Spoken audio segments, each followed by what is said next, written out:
संज्ञान में आपके माध्यम से देना चाहता हूं। माननीय मुख्यमंत्री महोदय भी बार बार कहते रहे हैं जो विद्यालयों में ड्रॉप आउट्स होते हैं छात्र छात्राओं के, उसके रोकने का प्रयास किया जाए, और रोकने के लिए प्रयास भी किया गया। लेकिन प्रश्न से ही संबंधित है महोदय, अब हमको रोका टोका जा रहा है। मैं बहुत महत्वपूर्ण प्रश्न दे रहा हूँ।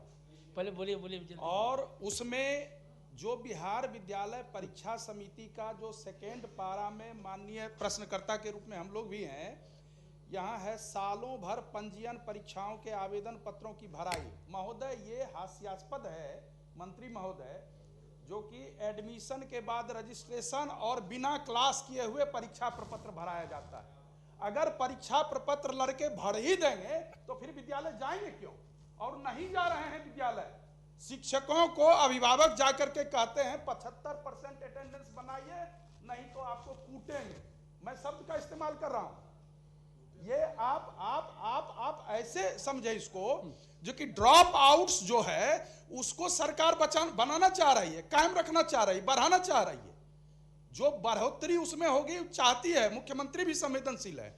लेकिन बिहार विद्यालय परीक्षा समिति के इस रवैये से अब लड़के घर में ही रह रहे हैं। चूंकि परीक्षा प्रपत्र जब भर ही दिए हैं तो कल तो एडमिट कार्ड हमको मिल जाएगा, और जब एडमिट कार्ड मिल जाएगा तो हम जाकर के परीक्षा दे देंगे। शिक्षक के पास पढ़ने के लिए क्यों जाएंगे?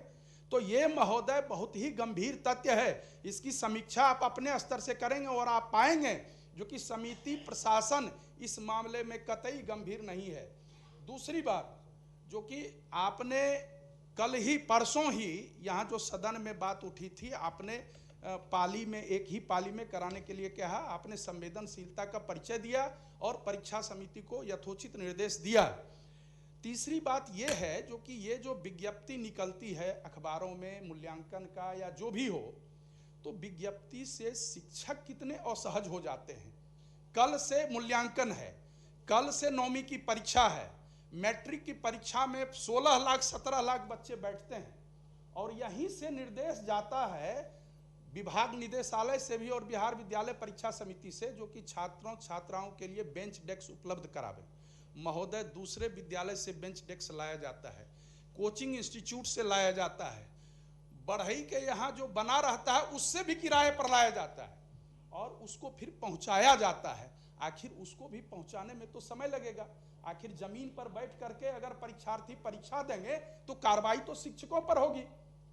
तो ऐसे मामलों में कम से कम सरकार भी अपने स्तर से देखे जो कि समिति क्या कर रही है और उसका क्या साइड इफेक्ट हो रहा है। ठीक, मानिए।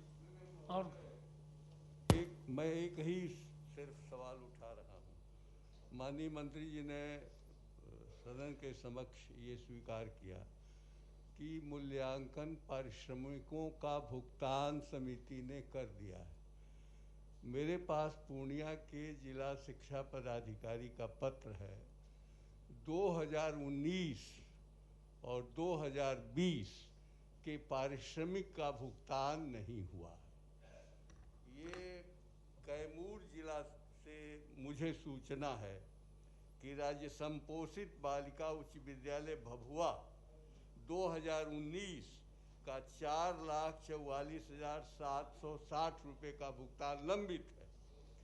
भूपेश गुप्त इंटरमीडिएट वार्षिक परीक्षा 2019 2,46,000 बकाया है अभी भी। अटल बिहारी उच्च विद्यालय भभुआ 2020 का बाकी है 4,48,652। श्रीमती उदासी देवी उच्च विद्यालय अखलासपुर का 2019 का बाकी है 7,46,396। अब बताइए, 2-2 वर्षों तक मूल्यांकन का पारिश्रमिक बकाया रहता है और उन शिक्षकों को ये आदेश दिया जाता है कि आप मूल्यांकन नहीं करिएगा तो आप पर सख्त से सख्त कार्रवाई की जाए। हर बात में सख्त आदेश है एकदम शिक्षकों के, चाहे सुविधा हो न सुविधा हो। वसुधा केंद्र में दौड़िए या साइबर कैफे में दौड़िए, समय पर फार्म भर दीजिए, समय पर पंजीयन कर दीजिए, समय पर सब कुछ कर दीजिए, रिजल्ट भी केंद्र पर बना दीजिए। परीक्षा समिति तो सिर्फ छपवा करके वाहवाही लेगी कि हम भारत में एकदम सर्वप्रथम हो गए। तो ये सारे सवालों पे मुझे लगता है कि माननीय मंत्री जी को गंभीरतापूर्वक विचार विमर्श करने की जरूरत है। समिति का जो मुख्य काम है, कमिटी ऑन कोर्सेस, गुणवत्तापूर्ण शिक्षा के लिए काम करना, वो बिल्कुल शून्य है। सिर्फ बाकी सारे काम, प्रश्न पत्र, इम्तहान, रिजल्ट, पंजीयन, फार्म भराई, सिर्फ यही काम समिति के समक्ष रह गया और विद्यालयों में पढ़ाई लिखाई बिल्कुल बंद उसी के नाम पे। इसलिए मेरा आग्रह होगा कि बकाये का भुगतान तो आप 1 सप्ताह में जल्दी से जल्दी करवा दीजिए, जो भी बकाया है।